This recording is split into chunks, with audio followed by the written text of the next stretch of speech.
రెండవ దినవృత్తాంతముల గ్రంథము 32వ అధ్యాయము. రాజు ఇట్టి నమ్మకమైన చర్య చూపిన తరువాత అష్షూరు రాజైన సన్హెరీబు వచ్చి యూదా దేశంలో చొరబడి ప్రాకారముల ఎదుట దిగి వాటిని లోపరుచుకొని చూసెను. సన్హెరీబు దండెత్తి వచ్చి యెరూషలేము మీద యుద్ధము చేయనుద్దేశించి ఉన్నాడని హిజ్కియా చూచి పట్టణము బయటనున్న ఊటల నీళ్లను అడ్డవలెనని తలచి తన అధిపతులతోనూ పరాక్రమశాలులతోనూ యోచన చేయగా వారు అతనికి సహాయం చేసిరి.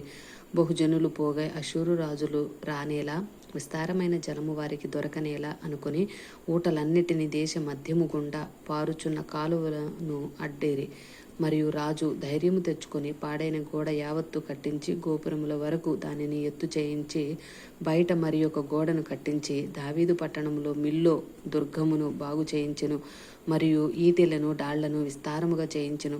జనుల మీద సైన్యాధిపతులను నియమించి పట్టణపు గుమ్మములకు పోవు రాజవీధిలోనికి వారిని తన యొద్దకు రప్పించి వారిని ఇలాగూ హెచ్చరిక చేసెను. మీరు దిగులు పడకుడి, ధైర్యం విడువకుడి. అష్షూరు రాజునకైనను అతనితో కూడానున్న సైన్యమంతటికైనను మీరు భయపడవద్దు, విస్మయం అందవద్దు. అతనికి కలిగి ఉన్న సహాయం కంటే ఎక్కువైన సహాయం మనకు కలదు. మాంస సంబంధమైన బాహువే అతనికి అండ. మనకు సహాయం చేయుటకును మన యుద్ధములను జరిగించుటకును మన దేవుడైన యెహోవా మనకు తోడుగా ఉన్నాడని చెప్పగా జనులు యూదారాజని హిజ్కియా చెప్పిన మాటల యందు నమ్మిక ఉంచిరి. ఇది అయిన తర్వాత అష్షూరు రాజైన సన్హెరీబు తన బలగమంతటితో లాకీషును ముట్టడి వేయుచుండి యెరూషలేమునకు యూదారాజని హిజ్కియా యొద్దకును యెరూషలేమునందున్న యూదా వారందరి యొద్దకును తన సేవకులను పంపి ఇలాగు ప్రకటన చేయించెను.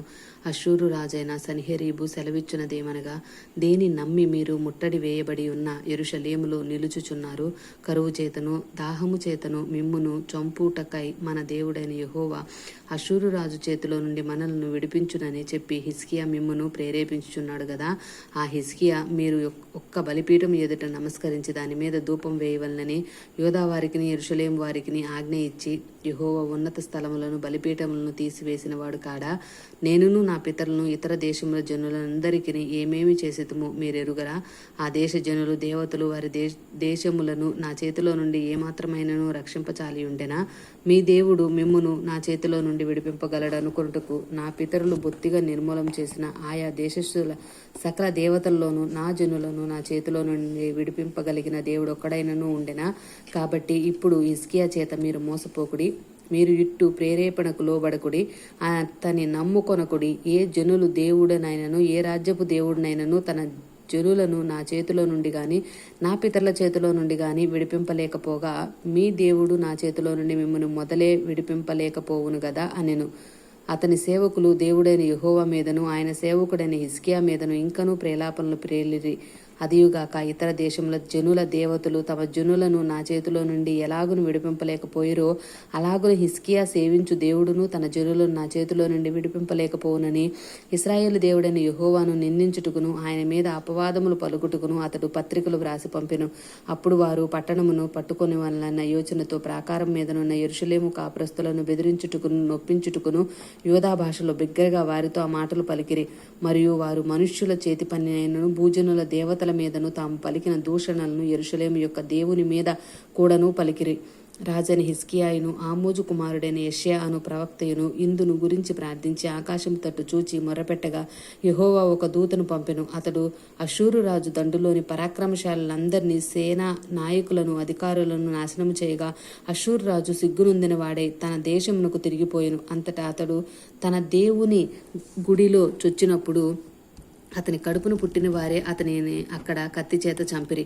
ఆ ప్రకారము యెహోవా హిజ్కియాను యెరూషలేము కాపురస్తులను అష్షూరు రాజైన సన్హెరీబు చేతిలో నుండి అందరి చేతిలో నుండి రక్షించి అన్ని వైపులను వారిని కాపాడినందున అనేకులు యెరూషలేములో యెహోవాకు అర్పణలను యూదా రాజైన హిజ్కియాకు కానుకలను తెచ్చి ఇచ్చిరి. అందువలన అతడు అప్పటి నుండి సకల జనముల దృష్టికి ఘనత నొందిన వాడాయను.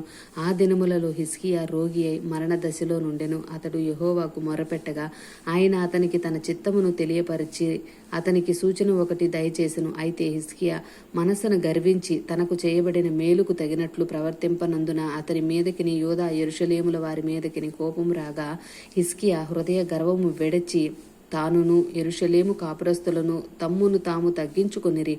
కనుక హిజ్కియా దినములలో యెహోవా కోపము జనుల మీదకి రాలేదు. హిజ్కియా అతి విస్తారమైన ఐశ్వర్యమును ఘనతయు కలిగెను. అతడు వెండి బంగారములను రత్నములను సుగంధ ద్రవ్యములను డాళ్లను నానా విధములకు శ్రేష్టమైన ఉపకరణములను సంపాదించి వాటికి బొక్కసములను కట్టించెను. ధాన్యమును ద్రాక్షారసమును తైలమును ఉంచుటకు కొట్లను పలు విధముల పశువులకు శాలలను మందలకు దొడ్లను కట్టించెను. మరియు దేవుడు అతనికి అతి విస్తారమైన కలిమి దయచేసినందున పట్టణములను విస్తారమైన గొర్రె మందలను పశువుల మందలను అతడు సంపాదించెను. ఈ హిజ్కియా గిహోను కాలువకు ఎగువను కట్టవేయించి దావీదు పట్టణపు పడమటి వైపునకు దాన్ని తప్పించెను.